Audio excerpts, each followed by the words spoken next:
Neurips 2024 paper discussion. This is part two. Today's paper I'm discussing is a paper out of Berkeley, Urbana-Champaign, and I believe it's CMU. It's under Sergey Levine, so I assume it's mainly a Berkeley project. It's really interesting. So we have an attempt to use reinforcement learning to fine-tune vision language models. In particular, what the project is trying to do is to use vision language models and chain of thought reasoning, which is optimized via reinforcement learning, to lead agents, i.e. robots, towards longer horizon actions. So this is the goal. And just maybe to start with an example to clarify what they're trying to solve, I think one of the examples is blackjack, which is a good example because blackjack is a vision, decision-making type game. So you see your card deck, you see the dealer's card deck, and then you have to make a decision of what you're going to do. And it's a long horizon decision. It's not a bandit decision, so it's not a one-shot decision and then the game's over. It's a sequential decision that requires a couple of decision-making steps until the final the end game is reached. So in that sense, blackjack's a good example. And what they're doing is they're using a vision language model. What is a vision language model? It's a model that takes an image and then turns it into a language. So for example, the image could be there's two cards on the deck, one king and one 10. And then the question is, what do you do next? And as we know now, reinforcement learning is really good at that. Reinforcement learning is incredibly powerful when it comes to deciding how to act in a changing environment. That's what reinforcement learning is mostly meant to do in robotics and AI. So what these people are doing here is they're connecting generally unsupervised trained models, such as vision language models, with reinforcement learning action state action type decision-making process. So they're combining those two, and I think this is a very important step towards a more reasoning or intelligent type of robotics. I think, let me step back for a second and then discuss the paper. And I want to motivate this paper the way I see it. The authors don't go too deep into why they're doing this, but I know for a fact, having followed Sergey and his collaborators for a while, the goal here is really to build autonomous machine, kind of like a Robinson Crusoe robot, a robot that can do stuff, expose to the environment, react to the environment, change its behavior, and go towards a goal. And we start with simple games like blackjack. We all know the rules of blackjack, so it's very simple rules.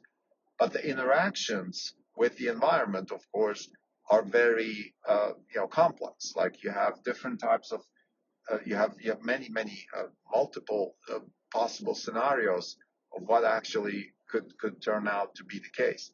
So in that sense, we can't use things like Monte Carlo search or any kind of stochastic search throughout all the action space. And there, reinforcement learning is probably a good way to to deal with this. Now, what is reinforcement learning? Reinforcement learning takes a state and then evaluates actions. And the way it evaluates those actions typically is by testing the next action against a value function. Now, how does it know the value function? The question here is, how do we know what is a good thing and what is a bad thing? What's the ground truth? What is a good player versus a bad player? In a game like blackjack, the value function will be such that the next step gets you closer towards winning the game. Winning the game is having a better deck than the dealer. You can see already that it's relatively, stochastic and open-ended. Like it's not 100% clear what the next action actually should be because it depends on the situation. And that's why I think this vision language model chain of thought type idea is really interesting because it allows for flexibility, or to use another word, reasoning. Now, seen some other attempts of reasoning recently. We had O1, the model that was launched by OpenAI. We had some other reasoning type attempts in coming out of OpenAI and Grok and different type of model builders.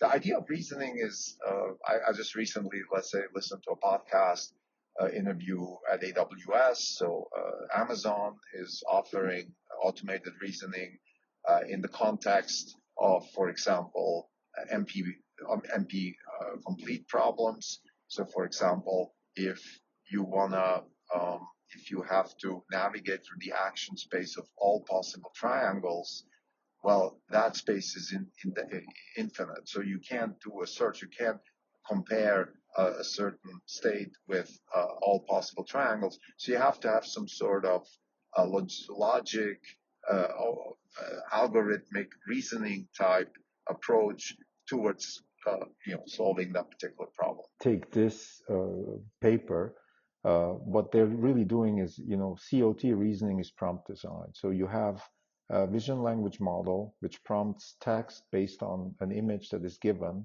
and now you want to use chain of thought reasoning to move from a given image towards a goal-oriented action. And you can use chain of thought here, which is just another word for prompt design. So you can move the agent step by step towards a solution. And the question now is, what kind of prompts should you use for most efficiently get to the goal? And that's where reinforcement learning comes in. So think of, reinforcement learning takes over the prompt design. Reinforcement learning is a way to optimize the prompt design. Technically, the way they do it in the paper is they use a vision language model to identify an image. They then generate text-based chain of thought interactions or possible interactions. They use reinforcement learning to optimize those prompts towards a goal-oriented action. The details of the reinforcement learning, how they actually deal with the value function, whether they use Q-learning or not, I think that's, it's in the paper. You can check it out. But I think what I'm trying to come across here, big picture, is the idea to optimize the prompt design.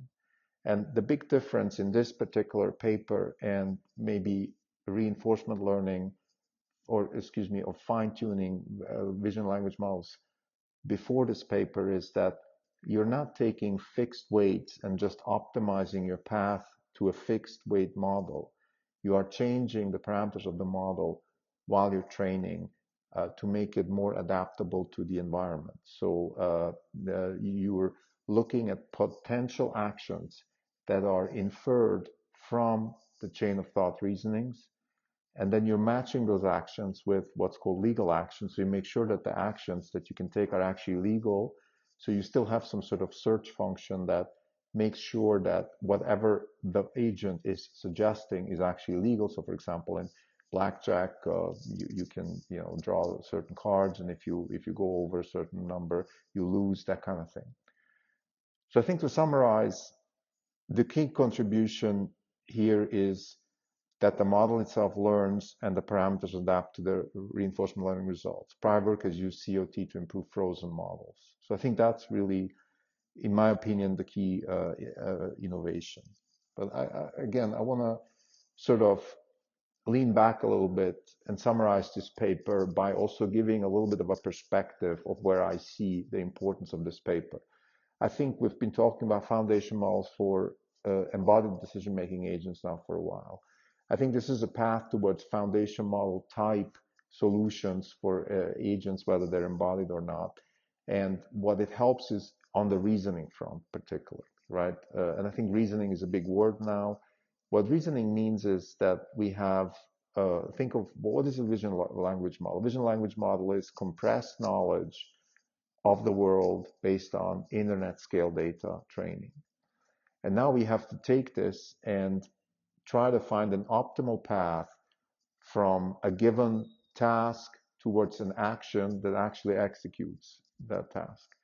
And we have all the knowledge which is compressed in the vision language model. And we can use chain of thought reasoning to interact ourselves through chain of thought towards a possible action that can then optimally get us to a desired goal. The goal is also prompted as a task in the beginning of the epoch. So that's what goal means. For example, beat the dealer in blackjack, or maybe in the future go pick up the flower and put it in a vase. And what we're trying to do here is reason in the sense that we go step by step. Instead of having this long horizon, one-shot solution based on a vision language model or a large language model, we let the agent interact, and we use reinforcement learning for that. To quote, our main contribution in this paper is an algorithmic framework that directly fine-tunes vision language models with RL for multi-step goal-oriented decision-making tasks requiring vision language understanding. So why is vision language so key? It's because it helps us interact with the environment. And I think this coming out of Sergey's lab is certainly a robotics approach. You don't necessarily need a vision language model in just textual space, but in robotic space, it helps to have a vision language model. Goal-oriented is you can define goals with text because of the large language model. It contains the language part. The vision language model contains the language part, so it contains the context, it contains the semantic understanding of what the agent is supposed to do. The vision gives a concise representation of the environment. The chain of thought reasoning is a step-by-step guidance towards an action that helps us achieve the goal, and the chain of thought reasoning can be optimized with reinforcement learning. Thank you.